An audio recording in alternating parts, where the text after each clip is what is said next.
কামিজের সাইড ফাড়া সেলাই নিয়ে আপনার যতগুলো সমস্যা আছে এই ভিডিও থেকে সব সমস্যার সমাধান পেয়ে যাবেন, তাই ভিডিওটি না টেনে শেষ পর্যন্ত দেখার জন্য চেষ্টা করবেন। তো এখানে আমি কামিজটির সাইড সেলাই করে নিয়েছি। এখানে আমাদেরকে এখন সাইড ফাড়া সেলাই করতে হবে। তো দেখুন, বিশেষ করে এই রেডিমেড যে জামাগুলো আছে সেলাই করার পরে কোনাগুলো ঝুলে যায়, না হলে সাইড একদিকে সরে যায়। এই সমস্যাগুলো কেন হচ্ছে, তো আজকের এই ভিডিও থেকে সেই বিষয়টিও আপনি জানতে পারবেন। তো দেখুন, এখানে আমাদেরকে যে নিয়মে সেলাই করতে হবে, কামিজের সাইড ফাড়া সেলাই করার বিভিন্ন ভিডিওতে বিভিন্ন নিয়ম শিখেছেন। আজকের এই নিয়মটি আপনি ট্রাই করুন, আশা করি আপনার সব সমস্যার সমাধান পেয়ে যাবেন। তো দেখুন, যখন একটি কামিজের সাইড ফাড়া আমরা সেলাই করি, এইভাবে দুইটি ভাঁজ করে কিন্তু আমরা সেলাইটি করি, তাই না? কিন্তু এই নিয়মে এই ধরনের কামিজগুলো সেলাই করা যাবে না, যে কামিজগুলো ঝুলে পড়ে বা বাঁকা হওয়ার সম্ভাবনা আছে। এখানে আমাদেরকে যেটা করতে হবে, এইভাবে ফার্স্ট টাইম একটি ভাঁজ করে সেলাই করতে হবে, আর অন্য কোনো নিয়মে এখানে সেলাই করা যাবে না। এই নিয়মে আপনি সেলাই করবেন, ওকে? তো কী করবো আমরা, ফার্স্ট টাইমে এভাবে একটি ভাঁজ করব, করে একটি সেলাই দিয়ে নেব, এবং এই সেলাইটি দেওয়ার সময় পিছনে আমরা এভাবে আঙ্গুল বসিয়ে রাখবো, যেন যখন আমরা সেলাইটি করতেছি মেশিনের যে দাঁতি আছে, মানে যে যে যন্ত্রটি কাপড়টিকে টেনে নিয়ে যায়, সেটার টানে যেন কাপড়টি না বাড়ে, এই জন্য আমরা পিছনে এভাবে আঙ্গুল দিয়ে যদি সেলাই করি তাহলে কাপড়টি কখনো বাড়বে না। এবং সেলাই করার পরে যে সুতাটা দিয়ে আমরা সেলাই করতেছি, এই সুতাটি কিন্তু টানলে এমনিতে কখনো বাড়বে না, এই জন্য আমরা পিছনে আঙ্গুল দিয়ে সেলাই করব। তাহলে কখনো কামিজের এই সাইড ফাড়াগুলো ঝুলে পড়বে না। তো আমি দেখিয়ে দিচ্ছি, এবং আপনিও মনোযোগ দিয়ে ভিডিওটি দেখতে থাকুন। তো আমরা যে সুতাগুলো দিয়ে সেলাই করি, সেই সুতাগুলো যদি আপনি টেনে দেখেন তাহলে কিন্তু কখনো বাড়বে না, তাই না? তো এই জন্য এই পিছনে আঙ্গুল দিয়ে আমাদেরকে সেলাইটি করতে হবে। তো দেখুন, এই অংশটি কিন্তু আমার সেলাই করা হয়ে গেছে, এবং এই সাইড ফাড়ার এই অংশটিও আমাদেরকে সেলাই করতে হবে। তো একই পরিমাণ এখানে ভাঁজ করে নিতে হবে কাপড়টিকে।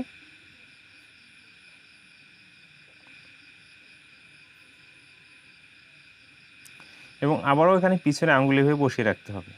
হয়তো এভাবে পিছনে আঙ্গুল বসিয়ে রাখলে আপনি মনে করতে পারেন কাপড়টি ঘোষ লাগবে, না, এখানে কখনো ঘোষ লাগবে না। দেখুন, এখানে যে কাপড়টি আমরা ভাঁজ করে নেব, এই আঙ্গুলটি দেখুন এইভাবে রেখে নিচের কাপড়টি টান দেবো, এই কাপড়টি উপর থেকে আলতো করে বসিয়ে দিব। আমি কাপড়টি যেভাবে টেনে ধরতেছি বা যেভাবে কাপড়টি ভাঁজ করে নিচ্ছি, আপনিও একই নিয়মে ভাঁজ করে নেবেন।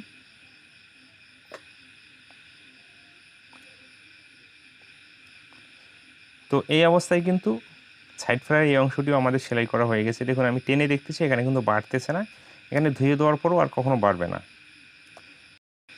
তো এইভাবে একটি সেলাই হয়ে গেলে আমাদেরকে যেটা করতে হবে, দেখুন এখানে আরও একটি সেলাই করে নিতে হবে, যেহেতু আমরা দুইটি ভাঁজ করে কামিজের এই সাইড ফাড়াগুলো সেলাই করি, তাই না? তো এখানে আরও একটি ভাঁজ দিতে হবে, মানে আমরা যেভাবে দুইটি ভাঁজ করে সেলাই করি। তো এতটুকু জায়গা আমরা এইভাবে সেলাই করব। এরপরে অবশ্যই কিন্তু এখানে আমাদেরকে যেটা করতে হবে, পিছনে এখানে আঙ্গুল বসিয়ে রাখতে হবে।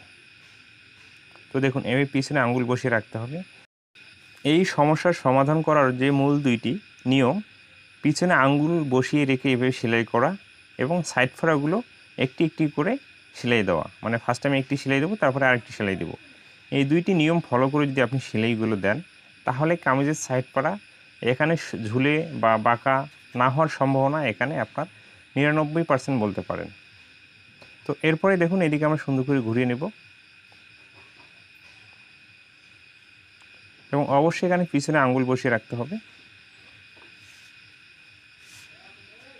এই পিছনে আঙ্গুল বসিয়ে দেখুন বরাবর এই সেলাইগুলো আমাদেরকে দিয়ে দিতে হবে।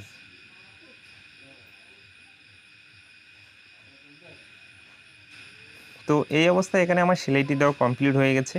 এরপরে আমরা যেটা করব, দেখুন এখানে কোথাও কিন্তু ঠিক আছে ঘোষ লাগে নাই, হয়তো পিছনে আঙুল বসিয়ে রাখলে ভাববেন ঘোষ লাগবে, সেলাই না, লাগবে না। তো এরপরে আমরা এই মাথা দিয়েও সেলাই দিয়ে দিব। তো এই মাথা দিয়ে সেলাই দেওয়ার সময় কিন্তু আমাদের পিছনে আঙুলটি বসিয়ে রাখতে হবে।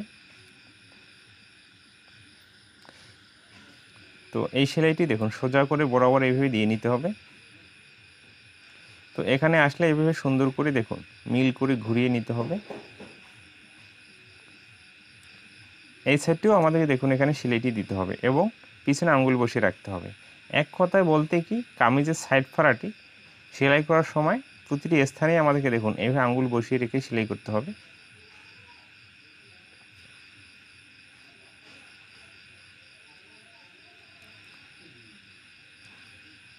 তো এইভাবে সুন্দর করে সুতোগুলো কাটিং করে নিতে হবে। তো আমি দেখিয়ে দিচ্ছি এই সাইড ফ্রাটি কত ফিনিশিং হয়েছে, বা এখানে কোথাও কিন্তু আঁকাবাঁকা হয়নি।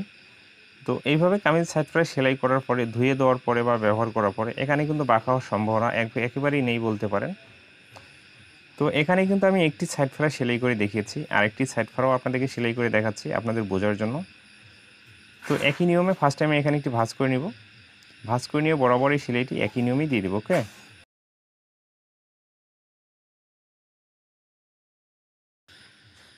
তো এইভাবে সেলাইগুলো আমাদেরকে দিয়ে দিতে হবে।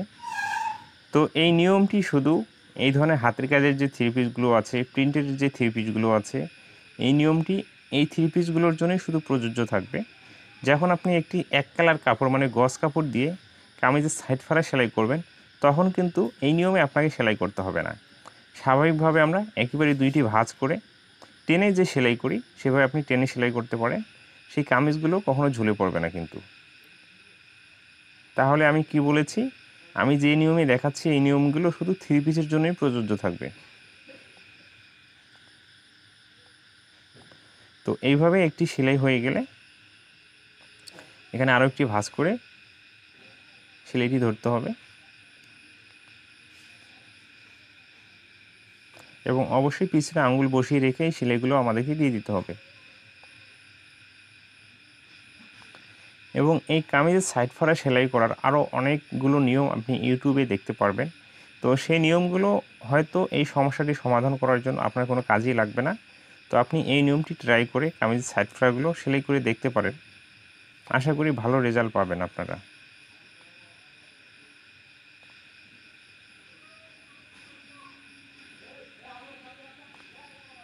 তো এইভাবে বরাবর সুন্দর করে সেলাইগুলো দিয়ে দিতে হবে।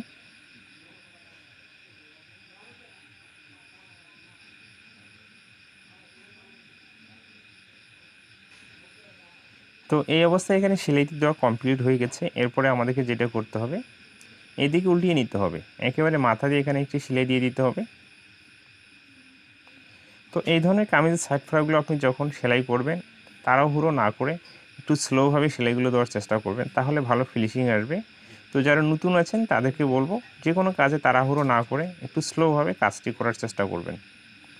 তো এখানে আসলে সুন্দর করে এদিকে ঘুরিয়ে নিতে হবে, এবং এই সাইডেও পিছনে আঙ্গুল বসিয়ে এদিকে বরাবর সেলাইটি দিয়ে দিতে হবে। তো এই কামিজটির নিচের অংশে আমার সেলাই করার প্রয়োজন নেই, পিছন পাটেও এখানে সেলাই করাই আছে এবং সামনের পাটে তো ডিজাইন আছে। তো দেখুন কামিজের সাইড ফ্রাগুলো কত ফিনিশিং হয়ে গেছে। তো এই অবস্থায় কিন্তু কামিজের দুইটি সাইড ফ্রাই আমার সেলাই করা একবারে কমপ্লিট হয়ে গেছে। একটি কামিজের সাইড ফ্রা সঠিক নিয়মে কীভাবে সেলাই করতে হবে, আশা করি আপনি এই ভিডিও থেকে বুঝতে পেরেছেন, এবং ভিডিওটি শেষ পর্যন্ত দেখার পরে যদি ভালো লেগে থাকে অবশ্যই আমার চ্যানেলকে সাবস্ক্রাইব করে রাখবেন। ভালো থাকবেন, সুস্থ থাকবেন।